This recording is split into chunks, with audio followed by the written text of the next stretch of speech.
2티어부터 살펴보겠습니다. 2티어는 바그너, 타이곤, 네로 커스텀, 이그너스입니다. 여기 있는 차들은 다들 뚜렷한 장점이 있긴 하지만 전반적으로 1티어 차들의 하위와 함격인 느낌이다 보니 좀 더 낮은 성적표를 받았습니다. 우선 바그너는 좋게 말하면 밸런스형, 나쁘게 말하면 무색무취입니다. 운전 난이도가 낮아 초보자가 잡아도 중간 정도의 랩타임은 안정적으로 뽑아내죠. 다만 직선 성능은 조금 아쉬운데요. 최고속도는 204km로 그닥 낮은 편은 아니지만 엔진음이 부실하다 보니 일반적인 직선도로에서 이 수치를 찍기는 힘듭니다. 직선 성능이 거의 8할 정도라고 할 수 있는 스턴트 레이스에선 영 힘을 못 쓰는 모습이죠. 그리고 몸싸움에도 정말 취약해 잘못 얻어 터지면 그대로 코스 이탈하거나 차체가 아예 반죽될 수도 있습니다. 그러나 핸들링은 거의 1티어에 비벼도 될 정도인데요. 멸치 같은 차체에서 나오는 압도적인 선회력과 미개한 후륜구동 주제의 사륜 뺨치는 접지력으로 밥값을 나름 해주는 녀석입니다. 다음은 타이곤입니다. 결론부터 말하면 얼럭키 에메루스입니다. 초반 가속력과 그립을 개선한 반면 에메루스 특유의 고속 코너링을 너프시킨 느낌이죠. 다운포스가 조금 떨어지다 보니 고속에서 차를 잡아주는 느낌이 덜합니다. 때문에 코너링에서 상당히 신경을 많이 써야 하죠. 대신 에메루스 특유의 머슬카급 휘스프는 개선돼서 발차력은 우수한 편이며 짱짱한 가속력 덕분에 직선에서는 나름 한가닥하는 녀석입니다. 코너링은 그립을 간간히 잃을 때가 있는데 그것만 잘 컨트롤해주면 에메루스만큼 빠르게 돌 수 있습니다. 그런데 이 녀석 또한 보시는 것처럼 몸싸움에는 정말 쥐약이라 대인기 피증 걸린 것처럼 남들을 피해 다녀야 그나마 밥값을 할 겁니다. 바그너와 더불어 이 둘은 우충돌 레이스라면 좀 더 길을 펼 수 있을 겁니다.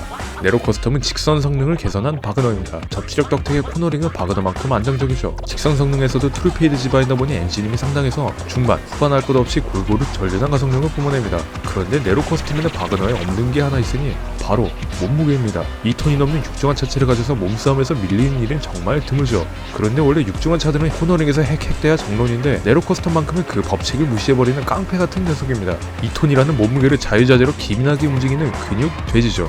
마지막은 이그너스입니다. 최근에 혜성처럼 등장한 녀석입니다. 예전에 리뷰했듯이 이 차는 드리프트에 디귿도 모를 정도로 고지식한 녀석입니다. 출발할 때나 코너링을 할 때나 절대 미끄러지는 법이 없고 가속력도 훌륭해서 슬립 스트림을 안 받아도 투펀처럼 튀어나갑니다. 그러나 마냥 좋은 차는 아닌 게 최고 속력이 200km 정도로 약간 부실한 편입니다. 직선에서 811, 디베스트 8 같은 괴물들에게 피지컬적으로 안 되는 부분이죠. 그러나 이 접지력과 가속력이 너무나도 명품이기 때문에 도심 레이스, 스턴트 레이스 할 것 없이 골고루 뛰어난 녀석입니다.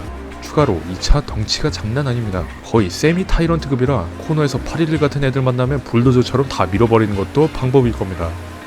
3티어 보겠습니다. 3티어는 조르소, 811, 아타크, XA21, 퓨리아입니다. 조르소와 아타크는 사람들이 있는지조차 잘 모릅니다. 어쩌다가 새카맣게 잊혀져버린 녀석들이죠. 그러나 성능 자체는 나쁘진 않습니다. 아타크는 오버플러드 차량 중에서 그나마 다루기 쉬운 편인데요. 후륜이긴 하지만 타이어의 마찰력이 아주 쫀득하고 코너각도 날카로운 데다가 다운포스도 살짝 받쳐줍니다. 덕분에 도심에서 꽤 쓸만한 성능을 보여주죠. 조르소는 특이하게도 후륜임에도 사륜의 특징을 띠고 있습니다. 언더스티어가 있는 편이고 타이어는 지면에 착 달라붙어 주행하죠. 예전 말 그대로 서류상으로만 후륜이고 그냥 사륜이라 봐도 무방합니다. 어쨌든 이 둘은 이러면도 스턴트 레이스에서 밥 빌어먹기 많이 힘들 텐데 일단 최고 속도가 200km 이하로 낮은 편에 속하며 주특기인 접지력과 코너링에서 이보다 훨씬 나은 자동차들이 줄비합니다. 굳이 이 녀석들을 꺼낼 이유는 없다는 거죠. 다음은 811입니다. 811은 통상적으로 장인픽이라고 알려졌지만 사실 장인픽의 범주를 넘었습니다. 피스터놈들이 의뢰 그렇지만 타이어에 기름칠을 해놨는지 통 말을 안 듣는 수준이죠. 타이어 그립을 극도로 능숙히 다스리는 고인물조차도 까딱 잘못하면 스핀을 일으킵니다. 그러나 조금 모순적이지만 곱창난 접지력에 비해 직선 성능은 슈퍼카 최상권입니다. 최고 성능이 무려 213km로 디베스트 8와 맞먹을 정도죠. 이처럼 직선 성능 1,2에 가깝다 보니 칠리아드, 곤드박시2 같은 스턴트 레이스에서 아주 가끔 보이곤 합니다. 다음은 XA21입니다. 이 차는 스턴트 레이스에서 쓴다면 4, 5티어 정도 될 겁니다. 그러나 도심 맵에서는 풀만남 메뚜기가 따로 없는데요. 아마 타쿠미가 가장 혐오하는 차가 바로 이 XA21이 아닐까 싶습니다. 드리프트는 눈 씻고 찾아볼 수 없는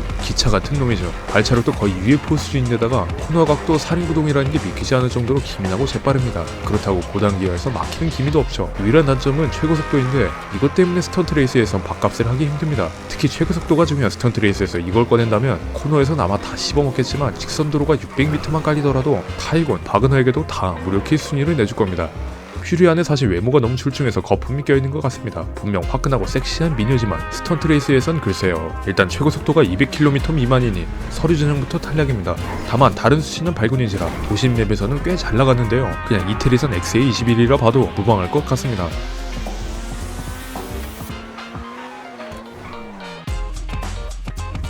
A티어는 DBS8, S80, 제노입니다. DBS8는 정말 깡패가 따로 없습니다. 일단 생김새가 기형적으로 쭉 눌린 것처럼 생겼는데 이게 다 엔진입니다. 무려 V16기통 엔진이죠. 이렇다 보니 힘 자체는 슈퍼카를 넘어서 탱크 수준입니다. 거기다 몸무게마저 3톤을 좋게 넘어가 몸싸움에서 메이웨더 뺨치고 최고속도도 215km로 대포할 만큼 빠르죠. 다른 차들은 공기역학, 다운포스로 고속에서 접지력을 확보한다면 DBS8는 몸무게로 도로를 짓뭉개가면 땅에 붙어있는 느낌입니다. 네, 스턴트 레이스에 정말 최적화되었죠. 사실 이러면 의뢰 코너링이 쑥대밭이기 마련인데 코너링도 평균 이상은 합니다. 아이작 뉴턴이 무덤에서 이마를 탁 칠 정도로 물리법칙을 시원히 쌈싸먹었죠. 가격도 170만 달러대니 후면에 큼지막한 콧구멍만 적응한다면 아주 훌륭한 효자가 될 겁니다.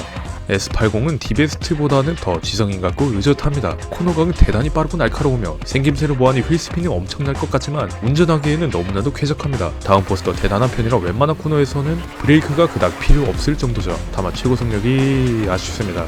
200km가 최대인데요. DBS2의 훌륭한 먹잇감이 되곤 하는데요. 그러나 이렇게 벌려진 차이는 코너에서 다 메꿀 정도로 코너링 성능이 독보적입니다. 그 잘났던 XA21 바그너보다 뛰어나죠.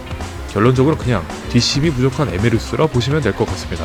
마지막은 제노입니다. 이 차가 막 출시했을 때 로스산토스의 왼수 같은 눈이 내리기도 했고 제노 안정으로 정체불명의 히트박스 버그 때문에 출시 초기에는 이딴 쓰레기 차량이나 했냐며 욕을 바가지로 먹었습니다. 그러나 눈이 그치고 버그 해결법이 나오자 다시 재조명받기 시작했죠. 에미레스와 사촌지간이 의심될 정도로 둘이 닮아 있습니다. 초반 휠스핀이 아주 거지 같긴 하지만 3단 4단만 올라가도 공기가 아주 안정적이게 확 잡아줘 주변의 공기들을 자유자재로 다스리며 코너를 돌파해 나가죠. 그리고 초반, 후반도 아니고 중반 가속력이 상당히 일품인데 3, 4단집에서 갑자기 차가 급격하게 빨라지는 특이한 기어비를 가지고 있습니다. 다만 단점은 에메르스와 마찬가지로 초반의 접지력과 휠스핀이 처참합니다. 이게 뭐 대수롭지 않은 것처럼 여겨질 수 있겠지만 우충돌 레이스가 아니라면 몸싸움이 밥 먹듯 일어나고 만에 하나 스피나면 다시 처음부터 출발해야 할 텐데 이렇게 초반 접지력이 등신 같으면 먹고 살기가 힘들죠.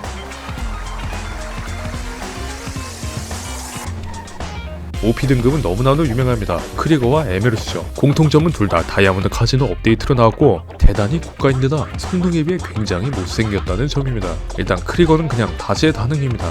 막말로 스턴트 레이스 10판 하면 그중 10판 다 크리거 박아도 최소 6판은 이길 겁니다. 제로백이 전기차 뺨 따고 후리는 2초대 극초반이고 살인구동 주제에 바그너 실직시켜버리 기민한 핸들링 거기다 XA21 트랙스급의 접지력까지 이 차는 그냥 못생긴 거 빼면은 단점이 없습니다. 사실 OP 자리는 크리거 한 명에게만 줬어도 충분했을 텐데요. 그럼에도 에메르스와 공동 1위를 안겨준 건 에메르스만의 주특기가 있기 때문입니다. 바로 고속 코너링이죠. 이 고속 코너에서 에메르스는 슈퍼카의 영역을 넘어선 아예 다른 차가 돼버립니다. 이게 된다고 싶은 코너들을 풀가속으로 밟아버려 크리거조차도 압도할 만한 퍼포먼스를 뿜어내죠. F1하는 집안 출신의 자제다 보니 공기를 다스리는 기법이 정말 훌륭해 고속 코너가 많은 맵이라면 에메르스가 크리거보다 더 좋습니다. 다만 아시다시피 이 차의 아킬레스건은 초반이죠. 휠스핀이 정말 머슬카에 비견할 정도라 만에 하나 사고라도 난다면 복귀하기가 힘들고 또 몸도 가벼워서 직선에서 DBS2한테 똥침 맞으면 그대로 기절해버립니다. 일장일단이 확실한 녀석이죠. 결론적으로 무결점에 무난한 차를 원한다면 크리거, 접지력 같은 것도 다 통제 가능한 레이싱 도사라면 에메르스가 정답입니다. 사실 요즘 레이싱판에선 2티어 3티어 다 의미 없고 크리거, 에메르스, DBS8면 모든 맵에서 다 우위를 점할 수 있습니다. 이 세 차들이 워낙에 성능이 압도적이라 다른 자동차들은 겉절이에 가깝죠.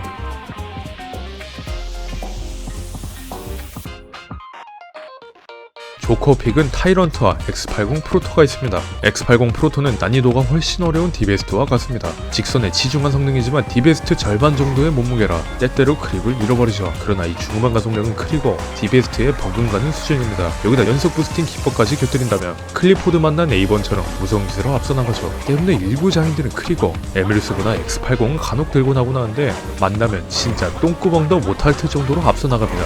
치지아 케이지급의 접지력 달인 혹은 레이싱 신선들만 사용하는 극한의 장인 자동차죠. 타이런트는 순수한 의미의 조커픽입니다.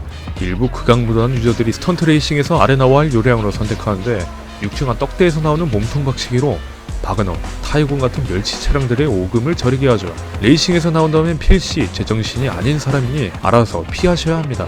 자, 여기까지 슈퍼카 레이싱 티어 알아봤습니다. 제 기준대로 분류하긴 했지만 역시 가장 중요한 건 저번에도 말했지만 여러분들의 손이라는 점 잊지 마시고요. 저는 다음에 찾아뵙겠습니다. 감사합니다.